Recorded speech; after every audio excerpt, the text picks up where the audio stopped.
एक भगत था भीका जाट।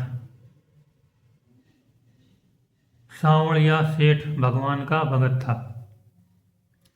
अब शायद ये कहानी थोड़ी अलग भी हो सकती है, क्योंकि सांवलिया सेठ जी का मंदिर कुछ बाद में हुआ है। भीका जी थोड़ी पहले ही हो गए होंगे, लेकिन सांवलिया सेठ जी का नाम तो पहले से चला आ रहा होगा। अब भगत जाट भी हो सकते हैं, अहीर भी, गुज्जर भी, सब हो सकते हैं।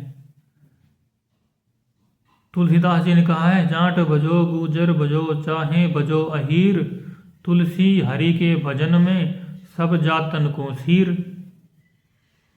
लेकिन जैसे धन्ना जाट जी थे, ऐसे ही एक बीका जाट जी भी थे जो भगवान के भगत थे। क्योंकि जाट जाति में एक विशेषता होती है, वैसे सारे भक्तों में होती है, कि उनके अंदर एक जिद्दीपन होता है और उस जिद की वजह से भगवान को प्राप्त कर लेते हैं अपनी जिद से। तो जो भगत बीका जी थे वो भगवान को अपना साझेदार मानते थे। पहले क्या होता था कि आदमी साझेदारी करके काम धंधे किया करते थे, खेती में साझेदारी, व्यापार में साझेदारी। आज भी होती है साझेदारी, आज तो शेयर मार्केट होते हैं, लोग शेयर में पैसा लगा देते हैं। तो बीका जी ने भगवान से वायदा किया था कि मैं आपके साथ साझेदारी करता हूँ और मेरी जो फसल होगी खेत में, मैं उसमें से आधा आपको दूंगा। जब भी फसल निकलेगी, फसल निकल के घर आएगी, आधी आपकी होगी, आधी मेरी होगी। अब सारे नफ़े नुकसान में हम दोनों साझेदार रहेंगे, आधे आधे। नुकसान होगा तो भी आपका मेरा होगा, फायदा लाभ होगा तो भी आपका भी और मेरा भी, दोनों ही रहेगा साथ साथ ही। एक बार संयोग से क्या हुआ, गांव में अकाल पड़ गया, बारिश कम हुई। तो उस साल बीका जी को भी अनाज की समस्या हो गई थी। घर में अनाज था नहीं, बच्चे भूखे मर रहे थे, अतिथि भी आ जाया करते थे।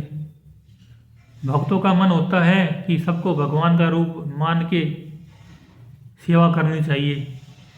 तो एक बार क्या हुआ, उनके घर में अतिथि आ गए थे, मेहमान आ गए, कोई संत आ गए, महापुरुष आ गए, तो उनको भोजन कराना था।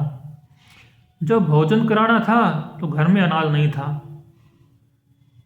तो फिर उन्होंने क्या किया, भगवान से जाके कहा, क्योंकि अपनी हर बात वो भगवान को ही कहा करते थे कि वो हर बात में साझेदार है। तो उन्होंने भगवान से कहा कि आज मैं जमींदार के यहाँ खेत में चोरी करने जाऊंगा। मेरे खेत में अनाज हुआ नहीं और उसके खेत में है अनाज, उसके पास बहुत खेत हैं। तो आज शाम को आप मेरे साथ चलना, रात को जब मैं चोरी करने जाऊं जमींदार के खेत में, ठाकुर साहब के खेत में।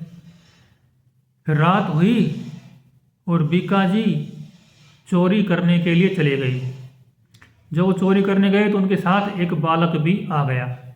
वो दोनों बोरी में अनाज उठा उठा कर डालने लग गए। उधर वो जमींदार सो रहा था। जब वो बोरी में अचार डाले तो उसको आवाज़ आई और उसको पता लग गया कि यहाँ कोई चोरी करने आया है, और वो जाग गए। और जागे तो भगवान तो भाग गए, वो जागे और भगवान भागे। जब भगवान भागे और भगवान दूर जाके खड़े हो गए और उन्होंने रंगे हाथों भगवान को देखा नहीं वहाँ पे, और रंगे हाथों बीका जी को पकड़ लिया। बोले, तू चोरी करता है मेरे यहाँ, अब तेरे को बताता हूँ मैं। और उसकी पिटाई शुरू कर दी जमींदार ने बीका जी की। तब बीका जी ने कहा, अरे मेरे को क्यों पीटते हो, उसको पीटो, वो मेरा जो साझेदार है, उसने जो मेरे को बहकाया है, मेरी हामी भरी है चोरी करने के लिए। उसने कहा, कौन है दूसरा? तब उसने सामने नज़र उठा के देखा तो एक मनमोहक बालक दिखाई दिया, लगभग 10 साल का। और उसको देखते ही जमींदार का तो मन ही बदल गया, और फिर वहाँ से भगवान गायब हो गए, अदृश्य हो गए। लेकिन जमींदार को उस समय भगवान के दर्शन हो गए थे। जब उन्होंने बोरी देखी, अब बोरी में कितना अनाज है, क्या है, तो उसमें अनाज के साथ साथ हीरा जवाहरात, सोना चांदी भगवान की कृपा से वहाँ प्रकट हो गया था। तो जमींदार ने कहा ठीक है, अब तेरी वजह से मेरे को भगवान के दर्शन हुए हैं, ये अनाज तू ले जा और ये सोना चांदी भी तू ले जा, हीरा जवाहरात जो भी कुछ इसमें है सब ले जा तू। मेरे को तेरी कृपा से भगवान के दर्शन हुए हैं, बस अब मैं तेरा बहुत ऋणी हूँ। तब उसने कहा कि मैं खाली अनाज लेने आया था, मेरे घर में मेहमान आए हुए हैं, मेरे को ये सोना चांदी हीरा जवाहरात नहीं चाहिए। तब बीकाजी ने कहा मेरे को कुछ भी नहीं चाहिए, मैं सिर्फ अनाज लेने आया था, अब तुमने पकड़ लिया है, अब मैं अनाज भी नहीं ले जा सकता। फिर बीकाजी सब कुछ छोड़ के चले गए। फिर बाद में जमींदार ने क्या किया, जमींदार ने सोचा कि इसकी वजह से मेरे को भगवान के दर्शन हुए हैं, चलो इसको, ये एक तरह से तो गुरु रूप है, मित्र रूप है, इसको अनाज तो दे ही देते हैं, ये भी संतों का सेवक है, संतों की सेवा करने वाला है। तो जमींदार ने उसको अनाज पहुंचा दिया। तो उसने फिर घर जाके मना किया कि मैं अनाज नहीं लूँगा। तो उसने कहा कि मैं आपको संतों की सेवा के लिए, बच्चों की सेवा के लिए दे रहा हूँ, ये अनाज एक मित्र के रूप में आप स्वीकार कर लो। फिर बीकाजी ने वो अनाज स्वीकार कर लिया और जो धन दौलत हीरा मोती जो कुछ था उस बोरी में निकला, उस सब को निकाल के दोनों ने मिलके उसको संत सेवा में और मंदिर की सेवाओं में लगा दिया।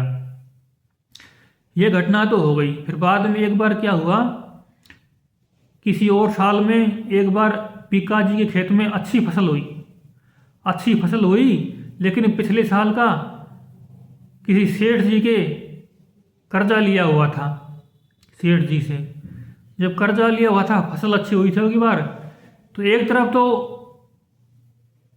फसल इतनी थी कि सेठ जी को दे देंगे कर्जा तो घर में काम नहीं चल पाएगा, घर में काम नहीं चल पाएगा तो जो सांवड़िया सेठ है, साझेदार है, उसको चढ़ा नहीं पाएंगे।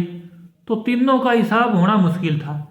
तो किन्हीं लोगों ने सलाह दी कि आप एक काम करो, अब की बार सांवड़िया सेठ को तो माफ़ कर दो, बोल दो कि भाई अब की बार हम नहीं दे पाएंगे, लेकिन सेठ जी का कर्जा उतार दो। आप जो गांव के सेठ जी हैं, बणिक हैं, जिनसे कर्जा ले रखा था, उनका कर्जा उतार दो। तो बीकाजी ने कहा कि नहीं, ऐसा नहीं होगा, मैंने जो साझेदारी कर रखी है, पहले साझेदारी का हिसाब करूंगा, फिर जो बचेगा उसको मैं गांव के सेठ का कर्ज चुकाने के लिए ले जाऊंगा। फिर उन्होंने भगवान को वो अपनी आधी हिस्सेदारी का अनाज चढ़ा दिया। अनाज चढ़ाया तो भगवान ने सोचा कि मैं इसका हिस्सेदार हूँ, इसके यहाँ पूर्ति नहीं होगी, चलो मैं इसका कर्ज का हिसाब पहले कर देता हूँ, मेरा तो काम वैसे दूसरे भक्तों से चलता है और भी अनाज आता है, लेकिन इसके घर के बच्चे हैं, घर परिवार है। तो सांवड़िया सेठ ने क्या किया, कुछ लीला रची और अगले दिन जब बीकाजी सेठ जी के पास गए अपना कर्ज चुकाने के लिए, तो सेठ जी ने कहा कि तुम्हारा कर्ज तो आ चुका है, तुम्हारे तो जो चूकता था वो चूकता हो गया है, जो तुमने कर्ज लिया था।